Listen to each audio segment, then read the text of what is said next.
Bismillahirrahmanirrahim. Assalamualaikum warahmatullahi wabarakatuh.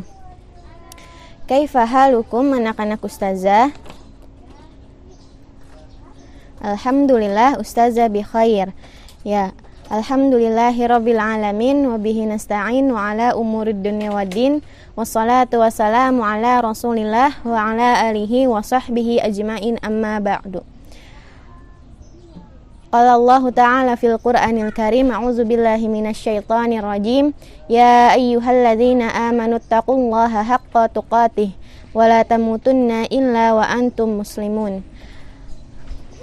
Ya, alhamdulillah, hari ini pada kesempatan kali ini ustazah akan menyampaikan materi iman dengan judul Tsunami yang terdapat pada surah At-Takwir ayat 6 yang berbunyi, A'udzubillahi minasyaitonirrajim. Bismillahirrahmanirrahim.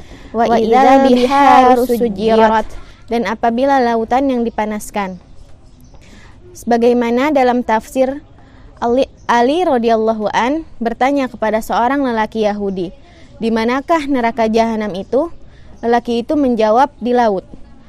Kemudian Ali radhiyallahu an berkata bahwa jawaban lelaki Yahudi itu benar, karena Allah berfirman dalam surah At-Tur ayat 6, "Wal bahril masjur," demi lautan yang penuh gelombang, dan pada surah At-Takwir ayat 6 yang sudah dibacakan tadi. Ibnu Abbas dan selainnya mengatakan bahwa Allah mengirimkan angin dabur ke laut. Kemudian laut menjadi mendidih dan berubah menjadi api yang menyala-nyala.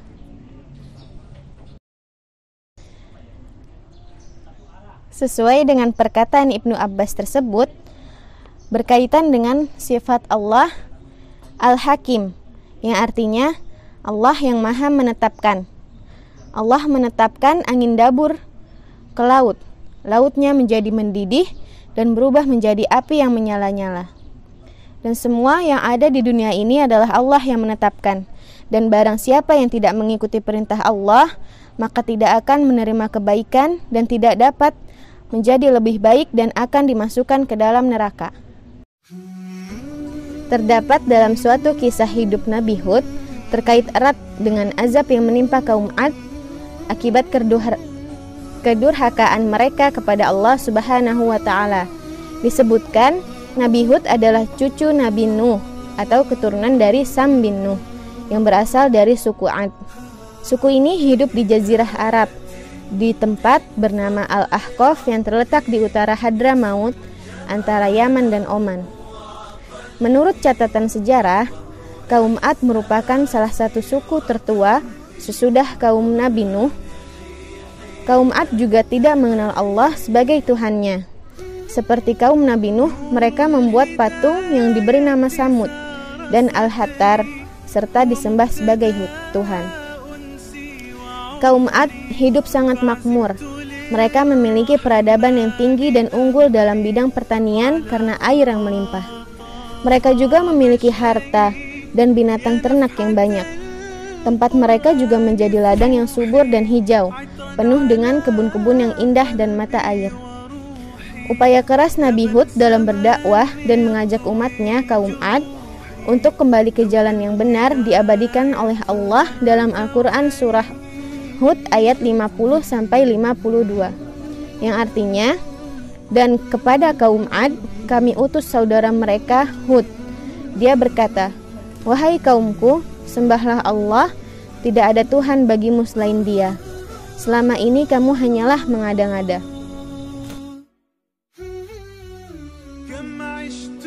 Upaya keras Nabi Hud dalam berdakwah juga diabadikan oleh Allah dalam surah Asy-Syu'ara ayat 128-135, yang artinya, apakah kamu mendirikan istana-istana pada setiap tanah yang tinggi untuk kemegahan tanpa ditempati, dan kamu membuat benteng-benteng dengan harapan kamu hidup kekal, dan apabila kamu menyiksa, maka kamu lakukan secara kejam dan bangis. Maka bertakwalah kepada Allah dan taatlah kepadaku.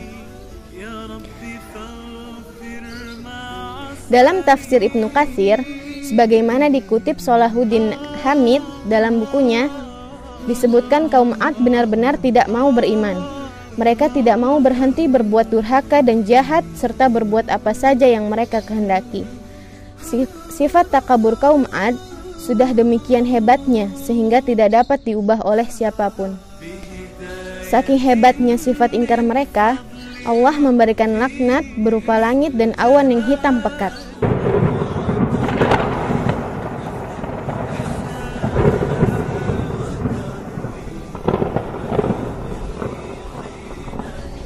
Melihat keadaan yang begitu ganjil, mereka semua keluar rumah untuk melihat awan itu.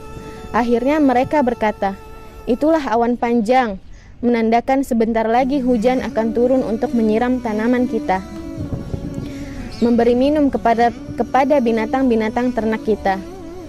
Nabi Hud lalu berkata kepada mereka, "Itu bukan awan rahmat, tetapi awan yang membawa angin samun yang akan menewaskan kamu semua. Angin yang penuh dengan siksa yang sepedih-pedihnya."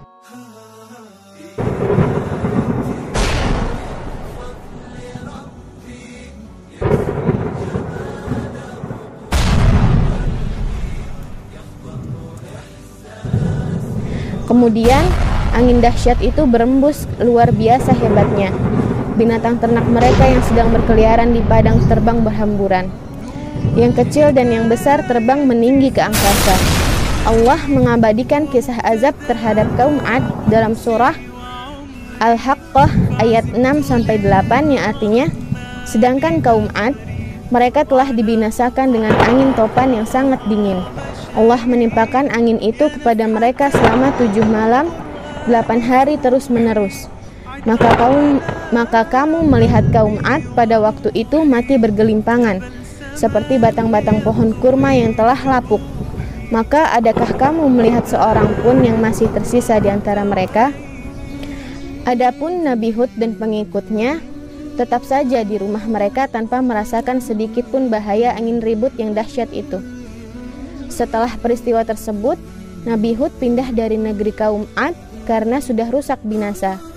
Nabi Hud dan pengikutnya pindah ke daerah Hadramaut dan tinggal di sana hingga wafat. Pembelajaran yang dapat kita ambil dari kisah tersebut adalah bahwa seseorang yang tidak taat kepada Allah akan Allah berikan azab yang sangat pedih.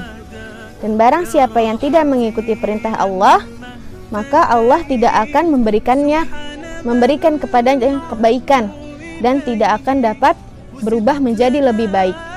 Dan yang lebih menyedihkan lagi adalah akan dimasukkan ke dalam neraka. Nauzubillahi min dzalik. Nah, alhamdulillah untuk pertemuan kali ini Ustazah cukupkan. Kita selesaikan dengan bacaan hamdalah dan doa kafaratul majlis. Alhamdulillahirabbil alamin. Subhanaka Allahumma wa bihamdika asyhadu an la ilaha illa anta astaghfiruka wa atubu ilaih. Wassalamualaikum warahmatullahi wabarakatuh.